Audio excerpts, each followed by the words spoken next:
여러분, 혹시 이런 경험을 해보신 적이 있나요? 기도를 하는데 갑자기 가슴이 뜨거워지고 눈물이 흐른 적이 있습니까?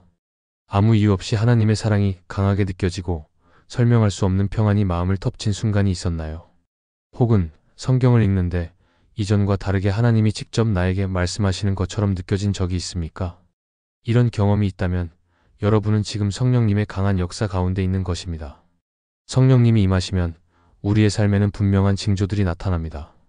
오늘 성령님이 강하게 임하셨을 때 나타나는 5가지 징조를 함께 살펴보겠습니다. 영상을 끝까지 보시고 성령님이 임하셨을 때 놓치지 말고 성령님께 반응하세요.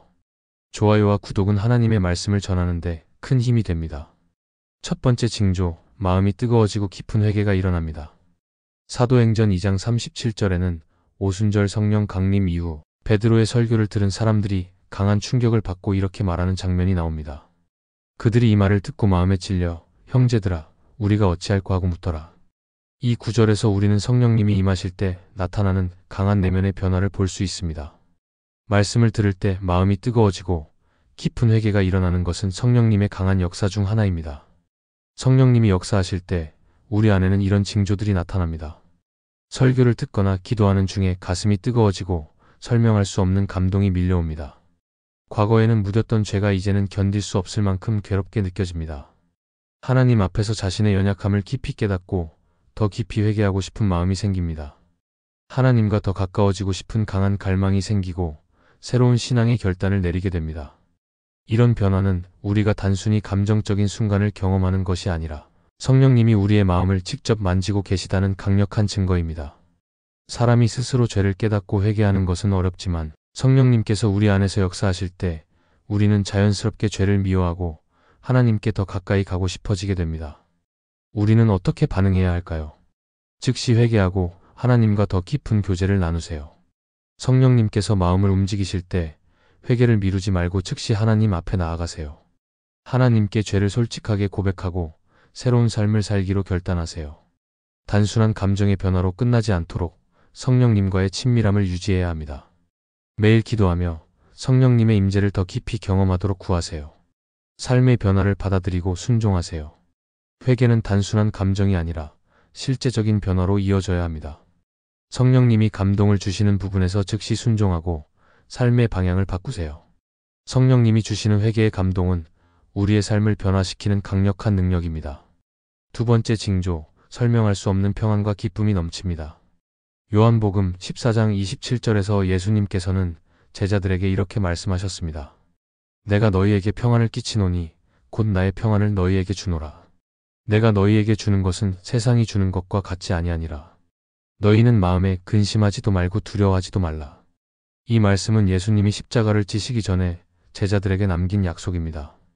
예수님께서는 이 세상이 줄 수 없는 평안을 주시겠다고 말씀하셨습니다. 이 평안은 단순한 감정이 아니라 성령님을 통해 임하는 초자연적인 평안입니다. 성령님이 우리 안에 역사하실 때 이런 징조들이 나타납니다. 어려운 상황에 처해 있어도 이상하게 불안하지 않고 마음이 평안합니다. 세상의 기준으로 보면 걱정해야 할 일이 많지만 그 걱정이 사라지고 기쁨이 넘칩니다. 두려움이 사라지고 하나님이 나를 돌보고 계시다는 강한 확신이 듭니다. 외적인 환경이 아니라 하나님의 사랑과 임재에서 오는 평안이 깊어집니다. 이전에는 당연하게 여겼던 것들에 대해 감사한 마음이 넘쳐납니다.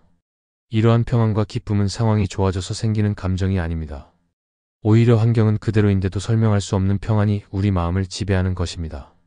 성경에서도 수많은 인물들이 성령님의 역사로 인해 초자연적인 평안을 경험했습니다. 다니엘은 사자 굴에 던져졌지만 두려워하지 않고 하나님을 신뢰했습니다. 바울과 실라는 감옥에 갇혔지만 한밤중에 찬양하고 기도하며 기쁨을 잃지 않았습니다. 스데반은 돌에 맞아 순교하는 순간에도 얼굴이 천사처럼 빛났고 평안을 누렸습니다. 이처럼 성령님이 함께 하시면 어떠한 상황 속에서도 흔들리지 않는 평안을 누릴 수 있습니다. 이것은 성령님이 주시는 초자연적인 평안과 기쁨입니다. 우리는 어떻게 반응해야 할까요? 감사의 기도를 올리며 성령님의 임재를 더 구하세요. 평안과 기쁨은 단순한 감정이 아니라 성령님께서 주시는 선물입니다. 하나님께서 주신 평안을 감사하며 더욱 깊은 기도를 드리세요. 주님, 세상이 줄 수 없는 평안을 제게 허락하신 것에 감사합니다. 라고 기도해 보세요. 믿음을 지키고 더 깊은 신앙생활을 결단하세요. 성령님의 평안을 경험했을 때 그 순간을 붙잡고 더 깊이 하나님과 교제하세요. 어려운 상황이 오더라도 믿음으로 승리하겠다고 결단하세요. 성령님께 의지하며 어떤 상황 속에서도 기쁨을 유지하도록 훈련하세요. 성령님이 주신 평안은 나만 간직하는 것이 아니라 다른 사람들에게 흘려보내야 합니다. 불안해하는 사람들에게 하나님의 평안을 전하고 함께 기도해 주세요. 성령님이 주신 기쁨과 평안을 나누는 것이 세상을 향한 강력한 증거가 됩니다. 성령님이 함께 하시면 상황이 어떠하든 우리는 흔들리지 않는 평안과 기쁨을 누릴 수 있습니다. 그 평안을 더욱 사모하며 하나님께 감사하는 삶을 살아가세요. 세 번째 징조, 기도와 찬양에 대한 강한 갈망이 생깁니다. 사도행전 16장 25절을 보면 바울과 실라는 복음을 전하다가 감옥에 갇히는 어려움을 겪습니다. 그러나 그들은 절망하거나 원망하지 않고 한밤중에 하나님께 기도하고 찬양했습니다.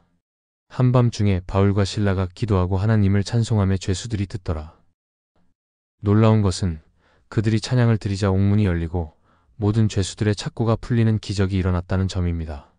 이 사건은 기도와 찬양이 영적 세계에서 얼마나 강력한 무기인지를 보여줍니다. 성령님이 역사하실 때 이런 징조들이 나타납니다. 평소보다 기도하고 싶은 강한 열망이 생깁니다. 찬양을 부를 때 단순한 노래가 아니라 마음 깊은 곳에서 우러나오는 경배로 변합니다. 예배 시간에 하나님과의 친밀함을 깊이 느끼며 눈물이 흐르기도 합니다. 성령님께서 직접 임재하신다는 확신과 감동이 밀려옵니다. 기도할 때 시간이 훌쩍 지나가고 하나님과 깊은 교제 가운데 빠져들게 됩니다. 성령님이 임하실 때 우리의 영이 깨어나고 하나님과 더욱 친밀해지고 싶어집니다. 이것은 단순한 감정적인 변화가 아니라 성령님의 강력한 초대입니다. 기도와 찬양은 영적 전쟁에서 강력한 무기입니다. 기도는 하나님과의 직접적인 소통이며 하나님의 뜻을 깨닫고 실현하는 강력한 도구입니다. 찬양은 단순한 노래가 아니라 하나님을 높이고 악한 영들을 물리치는 강한 영적 선언입니다. 기도와 찬양을 통해 우리는 어떤 환경에서도 하나님의 임재를 경험할 수 있습니다. 다윗은 시편을 통해 하나님을 끊임없이 찬양하며 강한 영적 능력을 얻었습니다. 예수님도 십자가를 앞두고 겟세마네 동산에서 간절히 기도하며 아버지의 뜻을 구했습니다. 이처럼 성령님이 역사하시면 우리는 기도하고 찬양하고 싶어지는 강한 갈망을 경험하게 됩니다. 이것은 성령님이 여러분을 더 깊은 예배와 기도로 이끄시는 신호입니다. 우리는 어떻게 반응해야 할까요? 시간을 내어 더 깊이 기도하고 찬양하세요. 성령님의 임재를 더 경험하려면 일정한 시간을 정해 꾸준히 기도하고 찬양하세요. 찬양을 부르며 하나님의 임재를 깊이 묵상하는 시간을 가지세요. 단순한 부탁이 아니라 하나님과의 친밀한 교제로 기도의 방향을 바꿔보세요. 기도 시간을 늘리고 하나님의 음성을 들으려고 노력하세요. 기도는 단순한 요청이 아니라 하나님의 뜻을 듣고 순종하는 과정입니다. 하나님이 주시는 마음의 감동과 말씀을 통해 성령님의 인도하심을 구하세요. 묵상 기도를 통해 하나님께서 나에게 무엇을 말씀하시는지 귀를 기울이세요. 공동체와 함께 기도하고 예배드리세요. 혼자 하는 기도도 중요하지만 믿음의 공동체와 함께 기도할 때 더 큰 영적 능력이 나타납니다. 예배 시간에 적극적으로 찬양하고 말씀을 통해 성령님의 임재를 경험하세요. 성령 충만한 공동체 속에서 영적 성장을 경험하며 기도의 불씨를 더욱 활활 타오르게 하세요. 성령님이 역사하실 때 우리는 기도하고 찬양하는 갈망으로 가득 차게 됩니다. 이 갈망이 생겼다면 그것을 멈추지 말고 더욱 깊이 하나님을 예배하세요. 네 번째 징조, 성경 말씀이 새롭게 깨달아지고 이해가 깊어집니다. 요한복음 16장 13절에서 예수님은 성령님에 대해 이렇게 말씀하셨습니다. 진리의 성령이 오시면 그가 너희를 모든 진리 가운데로 인도하시리니. 성령님은 우리에게 진리를 깨닫게 하시는 분입니다. 우리가 성경을 읽을 때 그저 지식을 쌓는 것이 아니라 하나님의 뜻을 깨닫고 삶에 적용할 수 있도록 도와주십니다. 성령님이 역사하실 때 이런 징조들이 나타납니다. 이전에는 이해되지 않던 성경 말씀이 갑자기 명확하게 이해됩니다. 같은 성경 구절을 읽었는데도 새로운 의미와 깊은 깨달음이 옵니다. 마치 하나님께서 직접 나에게 말씀하시는 것처럼 성경이 마음에 강한 감동을 줍니다. 성경을 읽을 때 단순한 지식이 아니라 삶을 변화시키는 능력이 있음을 체험하게 됩니다. 말씀을 묵상하고 기도할 때 성령님이 인도하시는 확신이 생깁니다. 이것은 성령님이 우리를 진리 가운데로 인도하시는 강력한 증거입니다. 하나님의 말씀은 단순한 문자가 아닙니다. 성령님이 임하시면 성경이 살아있는 하나님의 음성으로 다가오게 됩니다. 그 순간 우리는 단순한 정보가 아니라 하나님의 뜻과 계획을 더 깊이 깨닫게 됩니다.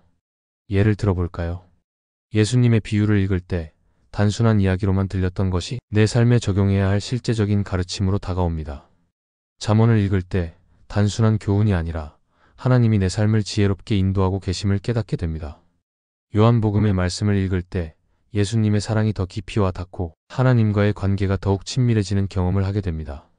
이런 변화는 단순한 지식의 증가가 아니라 성령님이 우리를 직접 가르치시고 계시다는 강력한 증거입니다. 우리는 어떻게 반응해야 할까요? 매일 말씀을 묵상하고 기록하세요. 성령님이 깨닫게 해주시는 말씀을 단순히 듣고 지나치지 말고 기록하는 습관을 가지세요. 말씀을 일기처럼 적어보며 하나님이 주시는 감동을 되새겨보세요. 성령님께 성경을 깊이 깨닫게 해달라고 기도하세요. 성경을 읽기 전에 성령님, 이 말씀을 통해 저에게 진리를 깨닫게 해주세요. 라고 기도하세요. 성령님께서는 우리의 기도를 들으시고 말씀을 더욱 깊이 이해할 수 있도록 도와주십니다. 받은 깨달음을 삶에 적용하고 실천하세요. 성령님이 주신 말씀을 단순한 지식으로만 남겨두지 말고 실제적인 삶의 변화로 이어지게 하세요. 원수를 사랑하라는 말씀을 읽었다면 실제로 용서해야 할 사람을 떠올리고 기도하세요. 성령님이 주시는 감동을 따라 살아갈 때 말씀의 능력을 더욱 경험하게 됩니다. 성령님이 함께 하시면 성경이 단순한 책이 아니라 살아있는 하나님의 말씀으로 다가옵니다. 하나님의 말씀을 사모하며 그 안에서 더욱 깊은 깨달음을 경험하세요. 5번째 징조, 다른 사람을 위해 사랑하고 섬기고 싶은 마음이 생깁니다. 갈라디아서 5장 22절에서 23절에는 성령님이 임하실 때 나타나는 성령의 열매에 대해 기록되어 있습니다. 오직 성령의 열매는 사랑과 희락과 화평과 오래 참음과 자비와 양선과 충성과 온유와 절제니 이 같은 것을 금지할 법이 없느니라. 성령님이 역사하시면 우리 안에 하나님의 사랑이 넘치기 시작합니다. 예전에는 무관심했던 사람들에게 관심이 생기고 미워했던 사람조차도 용서하고 사랑하고 싶은 마음이 듭니다. 성령님이 역사하실 때 이런 징조들이 나타납니다. 갑자기 다른 사람을 돕고 싶은 강한 감동이 듭니다. 마음속에서 사랑과 자비, 긍휼의 마음이 생깁니다. 이전에는 미워했던 사람도 사랑할 수 있을 것 같은 마음이 생깁니다. 누군가를 위해 기도하고 싶고 그들의 문제를 함께 짊어지고 싶은 마음이 듭니다. 어려운 이웃이나 소외된 사람들을 그냥 지나치지 못하고 도와주고 싶은 마음이 커집니다. 이것은 성령님이 우리를 통해 역사하시려는 강력한 신호입니다. 성령님이 주시는 사랑은 단순한 감정이 아닙니다. 인간적인 감정이 아니라 하나님의 사랑이 우리 마음을 지배하는 것입니다. 우리는 본능적으로 자기 자신을 먼저 생각하는 존재입니다. 하지만 성령님이 임하시면 우리의 시선이 나에서 다른 사람으로 향하게 됩니다. 즉, 이기적인 마음이 사라지고 하나님의 사랑을 실천하고 싶은 강한 갈망이 생깁니다. 예를 들어볼까요? 예수님께서는 십자가에 달리시면서도 자신을 못 박은 사람들을 위해 용서의 기도를 드리셨습니다. 아버지, 저들을 사하여 주옵소서. 자기들이 하는 것을 알지 못함이니이다. 스데반도 돌에 맞아 순교하면서 자신을 죽이는 사람들을 위해 기도했습니다. 주여, 이 죄를 저들에게 돌리지 마옵소서. 사도 바울은 자신을 핍박했던 사람들을 용서하고 오히려 복음을 전하며 사랑으로 그들을 섬겼습니다. 이처럼 성령님이 함께 하시면 우리도 예수님처럼 사랑할 수 있는 힘을 얻게 됩니다. 우리는 어떻게 반응해야 할까요? 하나님께서 보내주신 사람들을 사랑으로 섬기세요. 하나님은 우리를 사랑하시고 우리가 다른 사람을 사랑하기 원하십니다. 주변에 어려움을 겪는 사람이 있다면 하나님의 사랑을 전할 기회로 삼으세요. 도움의 손길이 필요한 사람에게 실제로 행동으로 사랑을 보여주세요. 성령님께서 주시는 사랑과 자비를 실천하세요. 사랑은 감정이 아니라 실천하는 것입니다. 성령님께서 감동을 주실 때 머뭇거리지 말고 행동하세요. 작은 것부터 시작해도 괜찮습니다. 한마디 따뜻한 말, 진심 어린 기도, 작은 친절 하나가 큰 변화를 가져올 수 있습니다. 이웃을 위해 기도하고 축복하세요. 우리가 직접 도울 수 없는 상황이라도 기도를 통해 하나님께 올려드릴 수 있습니다. 누군가를 위해 축복하며 기도할 때 하나님의 사랑이 더욱 깊어집니다. 미운 사람을 위해 기도할 때 성령님께서 우리의 마음을 변화시키십니다. 성령님이 함께 하시면 우리는 하나님의 사랑을 더욱 깊이 경험하고 그 사랑을 나누는 삶을 살게 됩니다. 이 사랑을 놓치지 말고 실제적인 삶 속에서 실천하세요. 여러분, 오늘 말씀드린 5가지 징조 중 하나라도 경험하신 적이 있으신가요? 혹시 기도 중에 마음이 뜨거워진 적이 있나요? 아니면 설명할 수 없는 평안과 기쁨이 여러분을 감싸는 순간을 경험하셨나요? 기도와 찬양에 대한 갈망이 생기거나 성경 말씀이 새롭게 깨달아졌던 순간이 있었나요? 이 모든 것은 성령님이 여러분 안에서 강하게 역사하고 계신 증거입니다. 성령님이 함께 하시면 우리의 삶은 완전히 변화됩니다. 두려움과 불안이 사라지고 깊은 평안과 기쁨이 임합니다. 기도와 찬양이 단순한 종교적 행위가 아니라 하나님과의 친밀한 대화가 됩니다. 성경 말씀이 더 이상 어려운 책이 아니라 하나님께서 우리에게 직접 말씀하시는 생명의 말씀으로 다가옵니다. 그리고 무엇보다 하나님의 사랑을 깨닫고 그 사랑을 나누는 삶을 살게 됩니다. 여러분은 어떤 경험을 하셨나요? 여러분이 경험한 성령님의 역사를 댓글로 나눠주세요.